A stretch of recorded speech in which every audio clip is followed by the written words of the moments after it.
Kerbela bir derida Bederdî teldîli xwe Barî telmilli xwe kir Mizgînî dîbî cîbûn Eviyên teybî sala Mizgînî dîbî cîbûn Eviyên teybî sala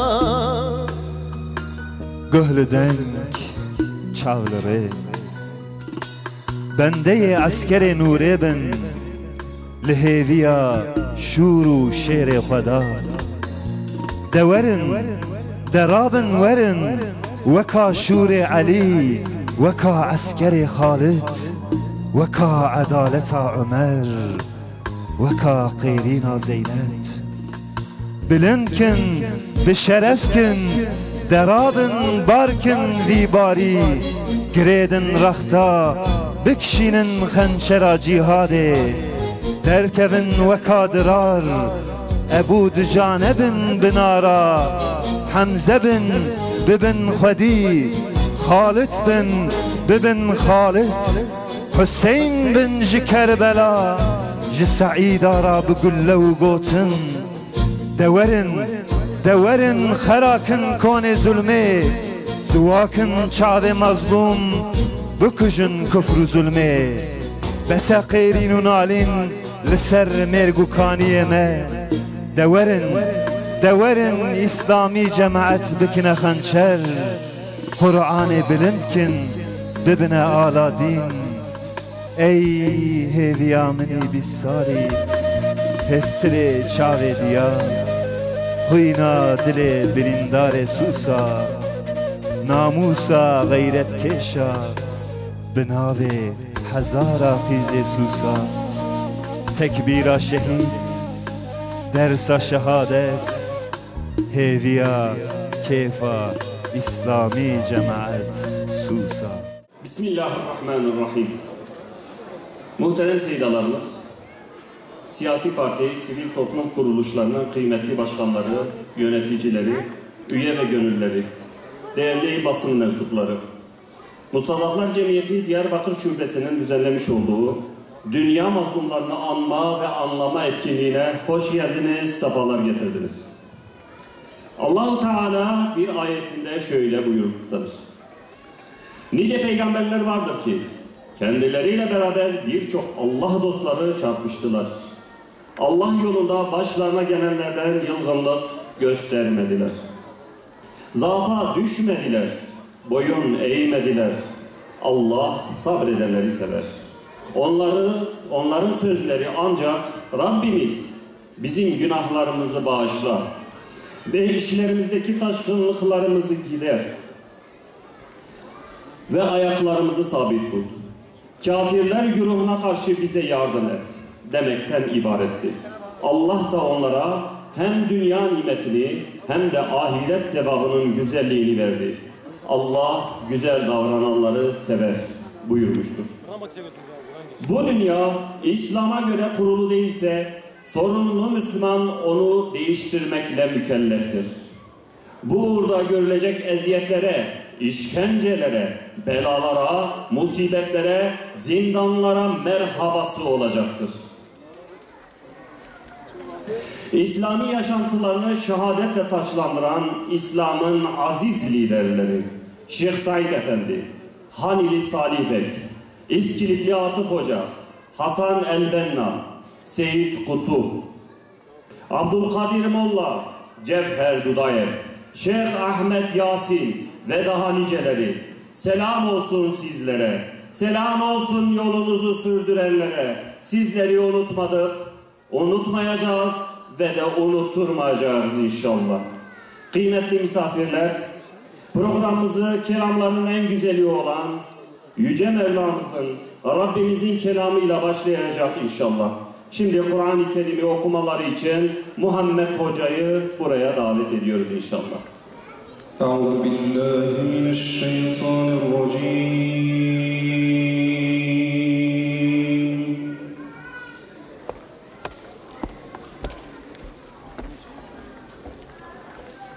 Bismillahirrahmanirrahim.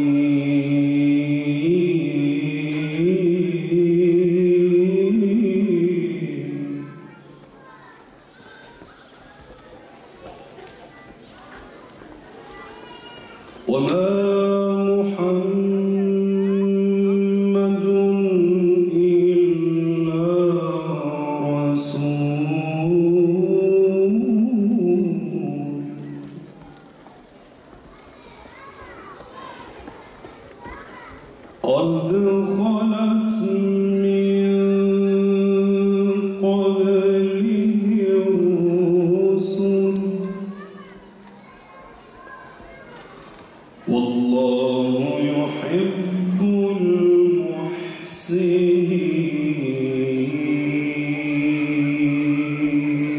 المحسنين صدق الله مولانا العلي العظيم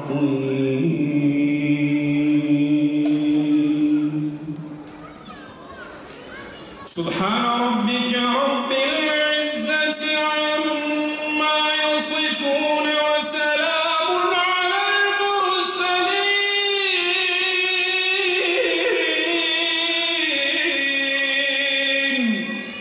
والشهداء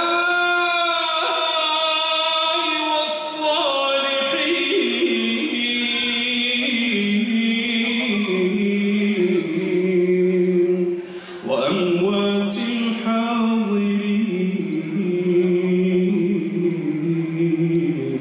الحاضرين وعلى آل كل وصحب كل أجمعين آمين والحمد لله رب العالمين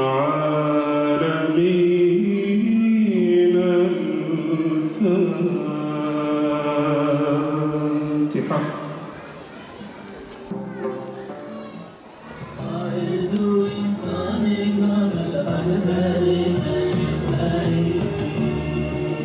Şeyh Said, Cumhuriyet rejiminin kurulduğu yıllarda Hınıs'ta yaşayan çok meşhur bir şeyhti. Binlerce müridi, yüzlerce talebesi olan, birçok dil bilen, büyük ilim sahibi, ilmiyle amil bir tarikat önderi. Yaşadığı dönemde çok geniş bir çevresi vardı. Onunla ölüme gidecek yüzlerce alim ve abid insan vardı. Dünyevi olarak da çok zengindi. Komşu ülkelere hayvan ihracatı yapıyordu. Emrinde çalışan birçok insan onun vasıtasıyla geçimlerini sağlıyordu. Şeyh Said, Kürdistan'daki bu ağırlığını kullanarak rejimle anlaşabilir, rejimden birçok taviz kopararak dünyevi anlamda rahat rahat yaşayabilirdi. Ama o bir Allah dostuydu. Onun için hayatın hedefi Rabbinin rızasıydı.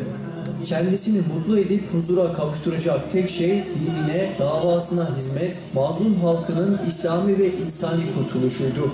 Dini tehdit altındayken, İslam'a savaş açılmışken, halkı zalimlerin zulmü altında inim inim inliyorken o arkasını dönüp gidemezdi. Nitekim öyle de yaptı. Kemalist rejim tüm imkanlarıyla ve en şiddet yöntemlerle İslam'a savaş açmıştı. Dinden uzak, İslam'a elveda diyen bir toplum kurma uğruna tüm insani ve ahlaki değerleri hiçe sayan bir savaş yürütüyordu. Kur'an alfabesi yasaklanmış, Kur'an okuyup öğrenmek suç sayılır olmuş, İslam ve çıplaklık silah gücüyle iffet ve tesettürün yerine geçirilmişti. Dindar olmak idam sebebiydi artık. Gerçekten din elden gidiyordu. Müslüman bir halk Hristiyan devletlerin kölesi haline getirilmeye çalışılıyordu. Savaşla Müslüman halka boyun eğdiremeyen emperyalistler Kemalist rejimi bir sopa gibi kullanarak emellerine ulaşmaya çalışıyordu. Şeyh Said durur muydu başını zillet kumuna gömerek? Allah'ın dinini yok etmek isteyen şer güçler tüm cephelerden saldırırken o evladu iyal derdine düşecek bir adam değildi. Zillet nedir bilmezdi o çünkü. Ve büyük şeyh Müslüman Kürt halkının aziz rehberi tüm dünyevi kazanımları elinin tersiyle itti. Cihadı ve şehadeti kuşandı. Yarenleriyle beraber zulüm düzenine karşı hakkı en üst perdeden haykırdı. Yalnız kalırım korkusuna kapılmadı. Dünyamı kaybederim, malım mülküm elimden gider, rahatım bozulur, öldürülürüm, zindana atılırım, çoluk çocuğum perişan olur korkusu yaşamadı hiç. Sadece Allah için meydanlara atıldı. Onun cellatları tarihin çöplüğüne gömüldüler, unutuldular. Hatırlansalar bile kötülüğün, çirkinliğin, zulmün ve katliamların mimarları olarak hatırlandılar ve hatırlanacaklar. Ama o sadece Kürt halkının değil, Türkiye'deki bütün Müslüman halkların gönlünde direniş ve iman abidesi olarak taht kurdu. mustazafların, özgürlük aşıklarının yolunu aydınlatan bir meşale oldu. Egemen Kemalist rejim şehit Şeyh Said'i onun mukaddes kıyamını unutturmak, kötü göstermek, halkların gözünde mahkum etmek için çok uğraştı. 90 yıl boyunca içeride ve dışarıda Şeyh Said ve şehit dostları hakkında yapmadığı karalama ve dezenformasyon kalmadı. Okullarda küçük dimağlara ders kitaplarının vasıtasıyla Şeyh Said düşmanlığı aşılamaya kalkıştı. Müslüman halkları Şeyh Said'in İngiliz ajanı olduğu, Batı'nın güdümünde ırkçı bir Türk devleti kurmaya çalıştığı, on binlerce masum insanın kanına girdiği yönünde iknaya çalıştı. Ama elhamdülillah geldiği nokta koca bir fiyasko.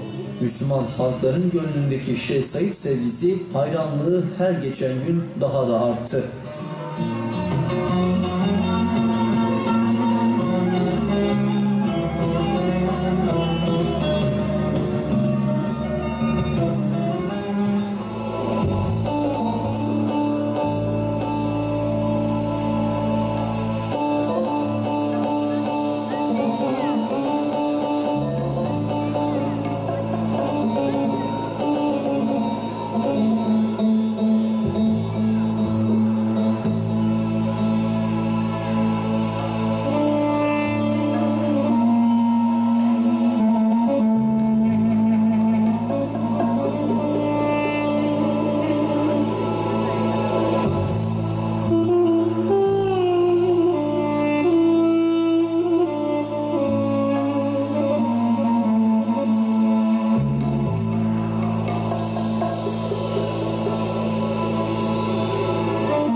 Şehit Şeyh Said Efendi kendi ceddi Hazreti Hüseyin gibi kendi hayatını ortaya koyarak bir kıyama kalkıştı. O kıyam etmeden önce kendi rüyasını görmüş ve çevresindeki özellikle de akrabaları engellemeye çalışan akrabalarına aynen şunu diyordu. Diyordu ki ben Dağkapı, Diyarbakır Dağkapı meydanında asılacağım ve abisine de özellikle onu engelleyen Bahattin abisine de sen de Kur'an-ı Kerim üzerinde şehit edileceksin. Aynen daha şehit edilmeden kendi ölümünü, kendi asılacağını gördüğü halde ancak Ceddi Hazreti Hüseyin'de olduğu gibi Müslümanlara cihad ruhu, özellikle izzet yolunu göstermek adına kendi canından vazgeçmiştir. Şeyh Said Efendi'nin kesinlikle bu halk için kıyam ettiği, dini İslam-ı Mübin için kıyam ettiği bir gerçeği ortaya koyuyor. Ve bu kadar insanın memnuniyetini, takdirini kazanmışsa ve bu kadar katliamlara rağmen hiç kimse bu katliamlara sebep oldu diye bir yakınmada bulunmuyorsa Şeyh Said Efendi o denli büyüklüğünü göstermiştir. Özellikle Şeyh Said Efendi Dağkapı Meydanı'nda asıldıktan sonra 46 arkadaşıyla birlikte zaten Şeyh Said Efendi asılmadan oraya oturtuluyor ve 46 tane arkadaşı, yakın silah arkadaşı, mesai arkadaşı tek tek asılıp ciğeri yakıldıktan sonra en son 47.'si olarak asılıyor. Bu da ayrı bir vahşet. Asıldığı zaman ona soruyorlar, son diyeceğim bir şey var mı diye. Ve kağıt kalem istiyor. Orada şunu diyor. Diyor ki bu pervasız dallarda asılmama gam yoktur. Benim mücadelem Allah ve din içindir. Ve bunu özellikle bu son zamanlarda, son dönemlerde kıyamı saptırmaya çalışan insanlara yazılı bir belge hükmündedir. Şeyh Said Efendi Dağkapı Meydanı'nda arkadaşlarıyla birlikte asıldıktan sonra mesele bitmedi. Özellikle devlet, hükümet güçleri bölgeye bir bütün olarak bir daha böyle bir başkaldırı, böyle bir kıyamın olmaması için ne kadar şeyh, alim varsa hepsini ortadan kaldırmak ve mücadeleye destek vermiş olan insanların ailelerini, çocuklarını da yok etmek için harekete geçti. Özellikle Darahini Genç bölgesinde, Bingöl Genç bölgesinde binlerce insan öldürüldü. Mısır'da, Kahire'de Kürt sorunu özellikle o katliamlar döneminde tespit edilen 1930'da tespit edilen o istatistiki bilgilerden bir kısmını söyleyeceğim, sonradan yani oraya yansımamış gerçek sayıları da burada paylaşıp konuyu bitirmek istiyorum. O istatistiki bilgilere göre bölgemizde yer bütün her yerin yeri de belli, ismi de bellidir ama ben toplu olarak söyleyeceğim. Bölgemizde yakılan köy sayısı 337 köy yakılmıştır. Yakılan ev sayısı 8.896'dır. Katledilen Kürt sayısı 15.382'dir. Bu 15.382 Kahire'de tespit edilen istatistik bilgidir. Ancak kimi araştırmacılar bu sayının 30.000 olduğu söylüyor ve Şeyh Said Efendi'nin katibi Fehmi Bilal da özellikle katledilen o dönemde bütün bölge genelinde katledilenlerin sayısının 80.000 olduğunu söylüyor. Bu kadar insan öldürüldü ve çok büyük zulümler yaşandı ve bütün bu zulümlerin, bütün bu yaşananların tamamının bölgemizde burnumuzun dibinde olmasına rağmen belki hiçbirimizin bilgisi yoktur, haberi yoktur, bilmiyoruz, belki sahibi bilmiyor. Bir köye gidiyoruz, Gürnuz isminde bir köye. Orada katledilmiş, öldürülmüş 3 tane bayan, onlardan bir tanesi de hamile ve etrafını çevrelemişler. Mezar yoktur. Orada öldürmüşler ve çalı çırpıyla çevrelemişler. Soruyoruz gençlerinden, hiçbir tanesi bilmiyor. O ayrıntıyı bilmiyor. Bu bayanlar nereden geldi, nasıl öldürüldü, ne oldu, ne bitti, kimin akrabasıdır kimse bilmiyor. Vesayer köyünde yakılan 76 kişinin ismini kimse bilmiyor. Herkes bu kadar insan yakıldı, işte çevre köylerine getirdiler, yaktılar ama bilmiyor. Arkasına düştük, 50 tanenin ismini tespit edebildik, geri kalanları kimse bilmiyor. İşte böyle acı bir tabloyla karşı karşıyayız. Yani bu kadar büyük bir katliam, bölgemizde gerçekleştirilmiş. Araştırırsa birçokları bizim akrabamız, dedelerimiz. Fakat biz bu meseleleri bilmiyoruz, merak etmiyoruz, araştırmamışız. Belki yazılmamış kitaplarda da okuyamıyoruz. Allah razı olsun, Allah hayırınızı kabul etsin. Zamanımız yoktur. Çok fazla örnek veremiyorum. Allah razı olsun, hayırınızı kabul etsin inşallah.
çiçeğiyle, kar çiçeğiyle, sarısın seni yüce eller, nur gömleğiyle, nur gömleğiyle,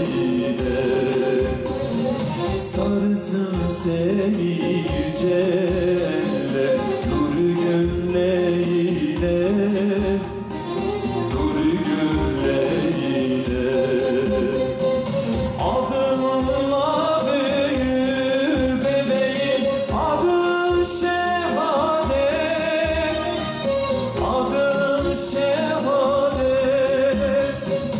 Yolunda yürür bebeğim, yolun şehadet, yolun şehadet.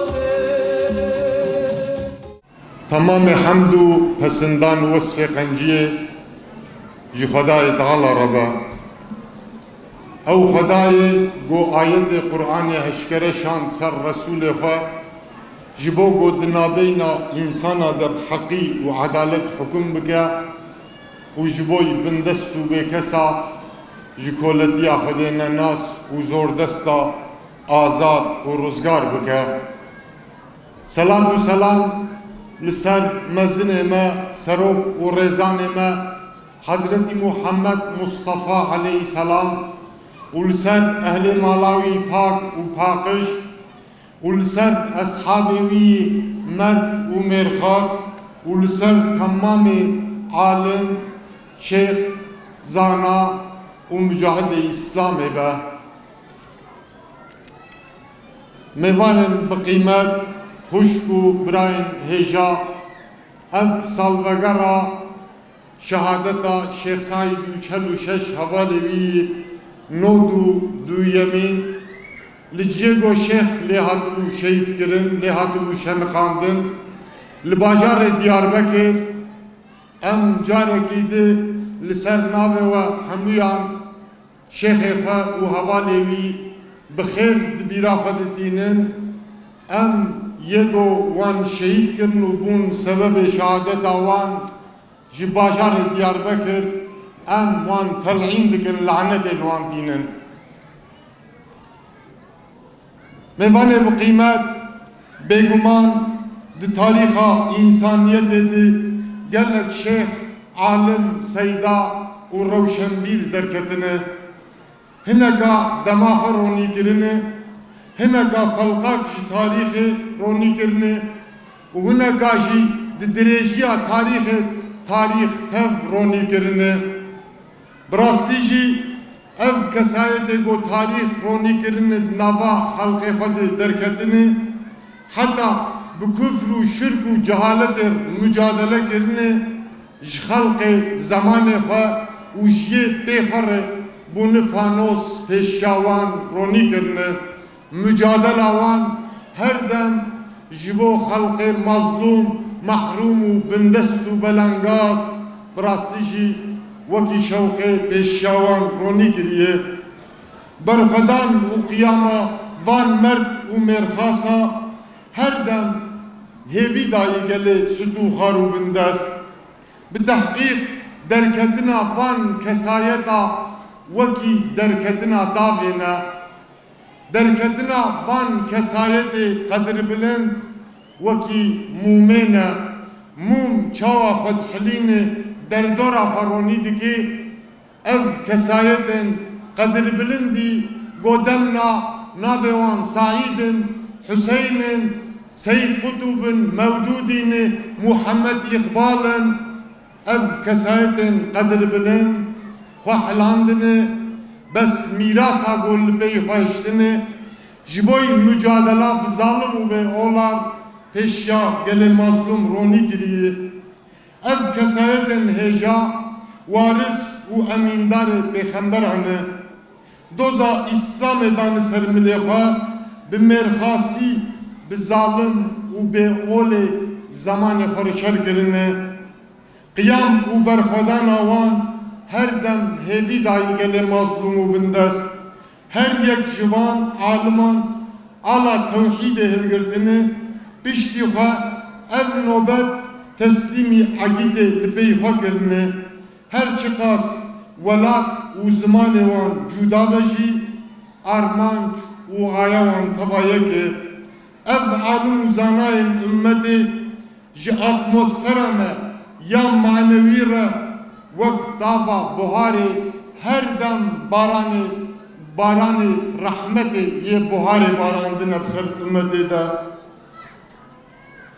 geli mevane bi kıymet jbergo damame kurti bu yere pişti damezrandına Cumhuriyeti ya Türkiye malume ve tavayı Meclisa Türkiye ya avul dbistu sisiyen Nisan sala 1920 bu dua rojaini hatava kirin lebeli ev kadriye goşibo damezrandına Cumhuriyeti xabiti bon piştre ihanet kirin bi İslam'e bu milletin Müslümani goşibo serfiraziya arde İslam'ı bigavurarı bikafirarı bi ecnebiyarı her bu cihat kirbun bedenli mezindabun kadriye Cumhuriyeti ihanet kirin bu milleti Müslümandır. Çünkü yego söz u peyman da buvan yani Avrupa go söz u peyman da bu ego peşivantiya rızgariye dikirin gotu bu nasnama habihelin azadiya habisinin yani bir gotuna Türkiye bedir hafte adlandın go malume ve tavayı dibejin dinini bırak kimliğini ya devcidine haber de nasnama deme nas bikin u brastiji ev kadriya lipey zindike çavişin devcidine haberdan hatta deriye her bu cenge li İslam'ı li gele Müslüman bakır helbet li herimame nekasım ev halk-ı Müslümani goj haft milleta bikar dahatın dibin devleta Osmani de jiyana haber devam dikirin li peşberi van hadise u buyera nigaribun beden bumana li roj ava gelek alimin vaki iskilipli Atıf Hoca go hastın tevgara gebikin bes kadriyen Cumhuriyeti zu servah bu u dengevan bilandın lihela şarkı yego garibu ev karbıgra duve serdemedi Şeyh Said u havale habu çünkü lihela şarkı cemaatek bres habu lihela şarkı vaki beryama kek Muhammed ji ani zaman Şeyh Said hey ji serdema murade çaremindi gobavevi kalevi Benjamin hicreti ve hereme giribu lehela şarkı diriya tarika Nakşibendi u kolevi Halidi de brastiji cemaatek brez habu cemaatek bu şeyhevi bu gota bimre ve tava behemra xobab tamirni bu gota bimine ve bimana cemaatek bivi hangil hela şarkı habu Şeyh Said ji lehember van bu yere gonneyartiya İslam edikir helbet nigari bu beden bulma Şeyh Said şehit Şeyh Said jibogo lehember van bu yere kıyamek bravş lidar bıxe qirara xeda dest buhunin u civin ekir dehqe Şeyh Said de hene kain u xedene nas dibejin Şeyh Said ajane İngiliz bu yego ve ithamel Şeyh Said dikin ev buha ajane İngiliz bu levla Şeyh Said jibo kanun-i gharbe-i golser arda İslam-ı ve bahatana tetbik kirin jibol peşberi van kanuna rabu lidah kapiye ev 46 havale fahat nişan kandın yego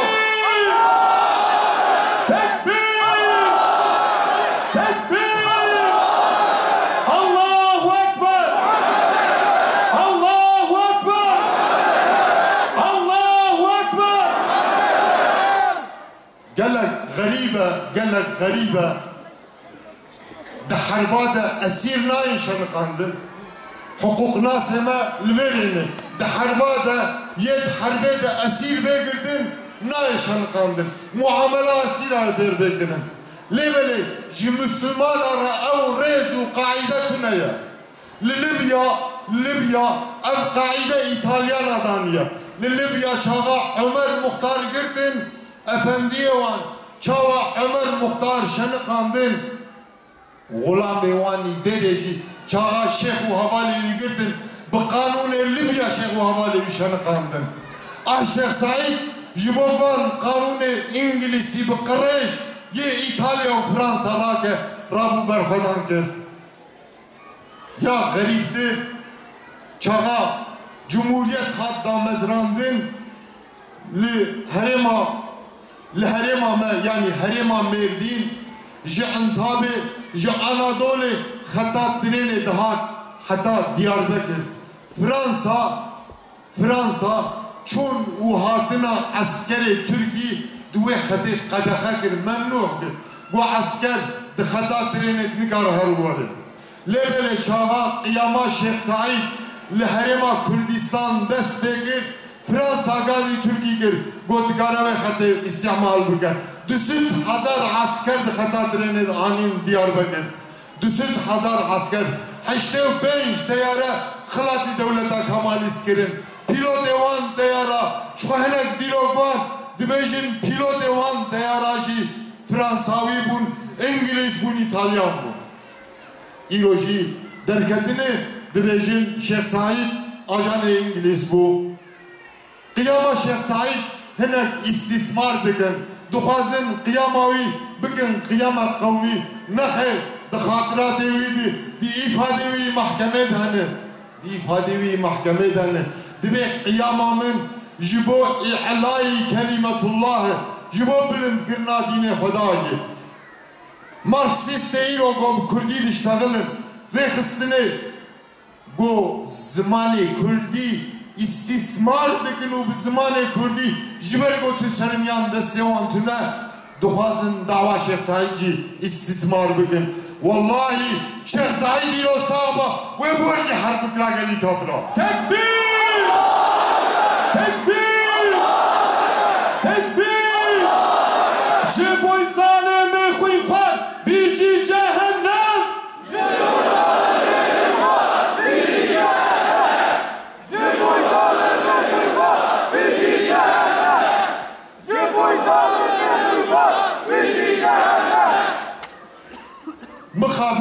Mıkhabın az duhazım ve nabejim ev aile kadir bilin İro hinek ferdevi dinava hinek rexistine Marksisi dicistandini em gazivan dikin ji Ahmed'e jişçiye kalevan hat şenqandın şehit kirin ey Nebiye Şeyh Said doza kaleva i'lai kelimetullah bu varisevi mustazafın verin dev jirexistine Marksisi verdin varse kaleva ve salonini beli Qiyama Şeyh Said dişibiha Qiyama Hazreti Musa ile hember Firavun çünkü Şeyh Said ile hember Firavun'e hem çağ qiyam kirin Qiyama Firavun hem qiyamek oli bu hem qiyamek kavmi bu hem jibo kavmi yüzülüma Firavun xılas bike Hazreti Musa Gazi zale İsrail kir hem jibo Rabbitiya Firavuni godgo az Rabbim jibo jihole raka Qiyama Şeyh Said'i dişbeha qiyama wan çünkü Lugor Şeyh Said Lugor rejima Kemalist Şeyh Said düz sucivi habun yekşi Müslümanti yadişi Kürt bu Lugor Şeyh Said düz suci rejima Kemalist habun yekşi deri harbu berfadan İslam'e ve giribun yadu yemin deri harbe li gele Kürt li hecaya gele Kürt li kevne şobiye gele Kürt ve giribun jiber ki Şeyh Said veki Hazreti Musa çava khust kavmi khwa hem juzulma Firavun xılas bike u hem jî dînê wan bu an bidehîn kirin Qiyama Şeyh Said'i dişibeha ya Hazreti Musa Qiyama Şeyh Said dişibeha ya Hazreti Hüseyin diğer دسر ريدا دزاني بو قوة داوي بدولة كمال إسرانا جيجا رابو قيام كر أم دخاطراتي ويدا دخينن دبيجا از باش دزانم از سرفراز نابم لبري از نافازم نوية من لپیشبری دجمن دی تاریخ ده محجوب ببه سری خبر قده سری خدا قول که ای قالب شیخ سعید ما سری ده داقول نکر ما نهشت محجوب ببه لهمبر دجمنه ده ایرو لحرم کردستان بسد هزارا خود عالم سیدا شیخ رابونا ریادت شوبینن ریا گوته سر خود برددا تم آمادنه نامزدن وکیده لمیدان دیار بکر شهاد گملک شهادت الخودم تکبیر تکبیر تکبیر گلی برا جی دیار بکر جی گوش سعید نهاد شهید کرن او bu havale خوا ام غازی سراغ و سرمیان دولت ترکی دیگر مخابیر بخیراخوا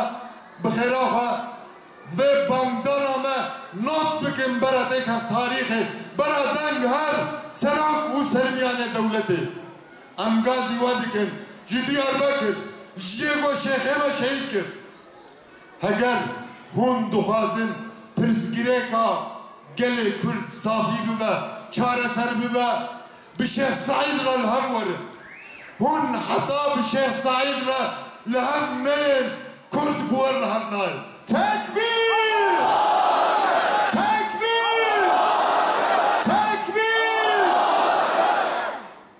بله ام غازي سروك و سرميان دولت ذكر هون دخازن پرسگرek اكر چاره سر ببا هنر بشيخ سعيد و حوالي ببا لهم ورد پیش را گله کرد و دسته لحوات ندرجی و بکه حتی هم بوان را لحو نای گله کرد خد بارا لحو نای و ام غازی سروک و سرمیان دولتا ترکیه دکن ایدی بس یعنی دجینا وان ده و بدگمان جوان کرو هون ترسیان و او شنقاندن دمرنا وان ده قی جی مزل وان هون پیش نوی وان بکن قی گلکه ام دخوازن شیخ سعید و 46 حوالوی مزل وان کلیکک بریا کلیکک بے خویا کرن بے کشف کرن دوی سالدگرا نوت و دو یمین ده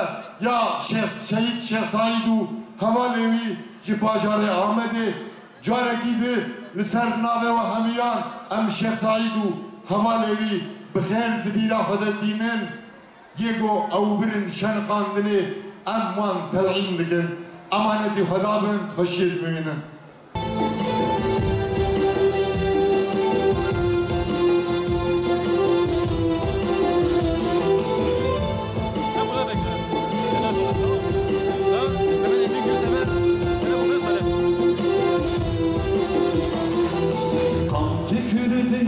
Kızıl Rus çizmeleri İşte ulusal kimlik katil elleri Kan tükürdüğüm kızıl Rus çizmeleri İşte ulusal katil elleri Kızıl yıldızlı bayrak ihanetleri Sayfa sayfa tarihe gömülen beni Kızıl yıldızlı bayrak ihanetleri Sayfa sayfa tarihe gömülen beni Birer birer içinde yaprak yaprak toprağa Adım adım ölüme versin versin üstüne Birer birer içinde yaprak yaprak toprağa Adım adım ölüme versin versin üstüne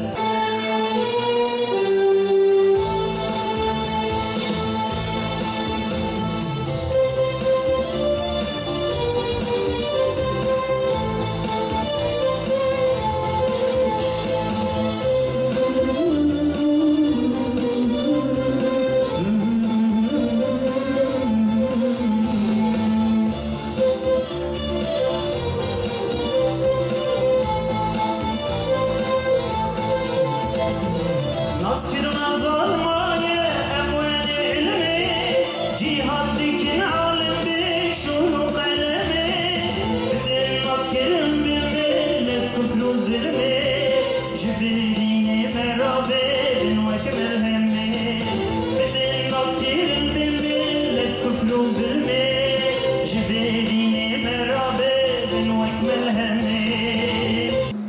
Aziz misafirler, Mustazaflar Cemiyeti'nin düzenlemiş olduğu Dünya Mazlumlarını Anma ve Anlama etkinliğine tekrardan hepiniz hoş geldiniz, sefalar getirdiniz.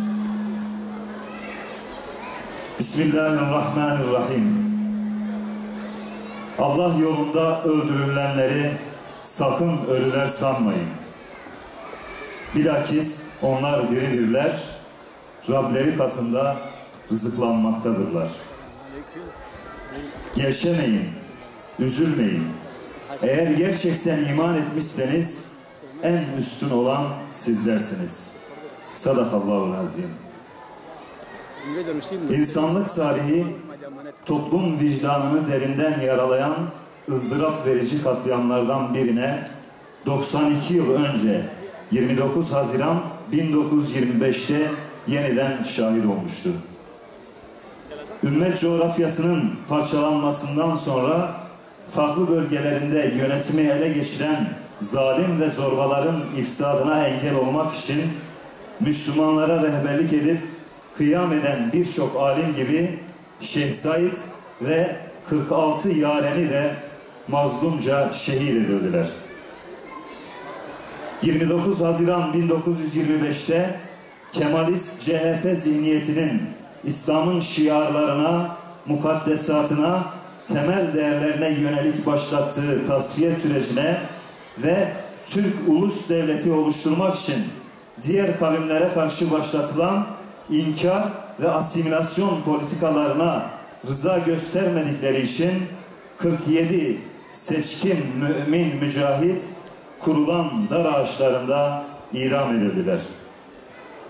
Aradan geçen yaklaşık bir asırlık zaman bu mazlum ve mustazafları unutturmadığı gibi o günün zalim ve zorbalarını da unutturmadı. Unutmayacağız, asla unutmayacağız. Dünya durdukça mazlumlar rahmetle, zalimler ise lanetle anılmaya devam edilecektir.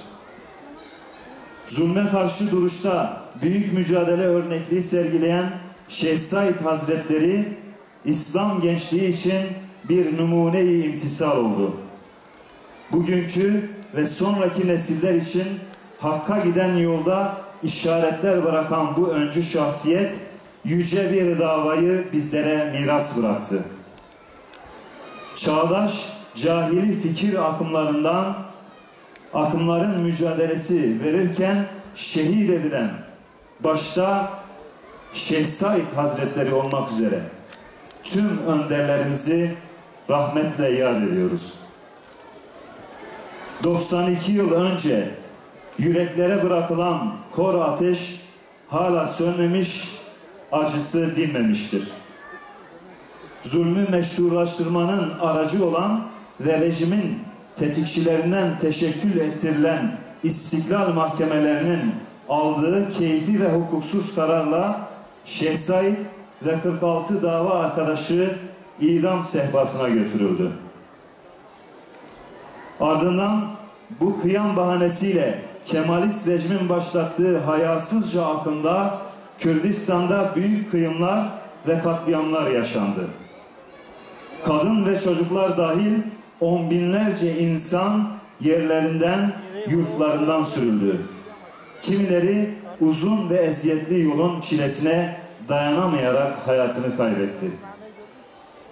Bugün devleti idare edenler 1915'te yaşananlardan dolayı özür ve üzüntü beyanında bulunmuşken kendi halkına ve onun önder şahsiyetlerine karşı gerçekleştirilen zulümleri hala görmemelerinin bir izahı yoktur.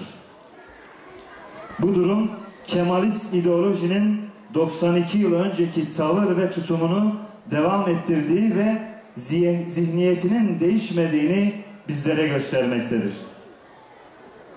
Devletin yaptığı bu zulüm ve katliamlar için halkımızdan özür dilememesi ve Şeyh Said Hazretlerinin defnedildiği yeri açıklamaması da bunun bir delilidir. Halkımız Şeyh Said'i sadece mücadelesiyle hatırlamamalı, onu anlamaya çalışmalı. Verdiği bedellerin heba olmaması için gayret etmelidir.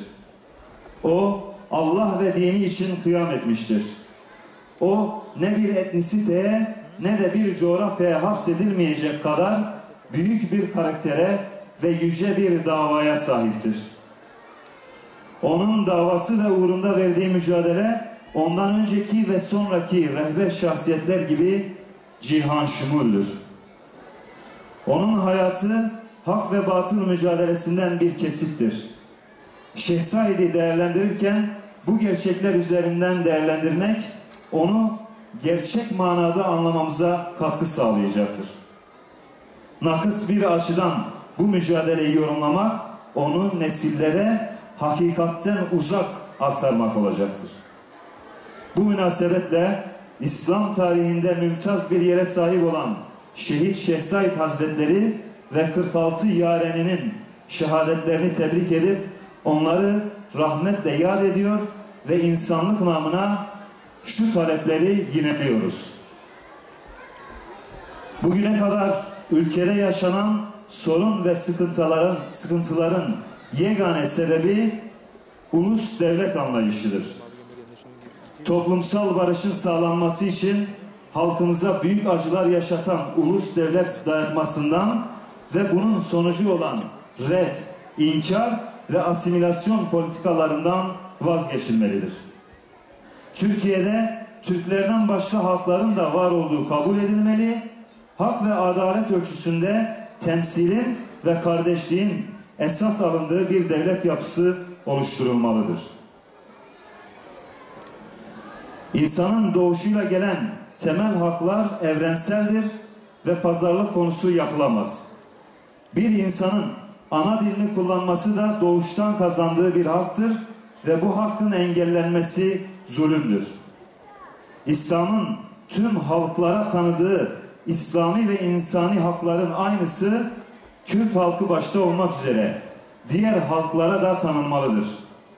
Bu halkların kendi kültürleri ve dillerini geliştirebilmesinin önündeki tüm engeller kaldırılmalı, bu hakların kullanılması anayasal güvence altına alınmalıdır.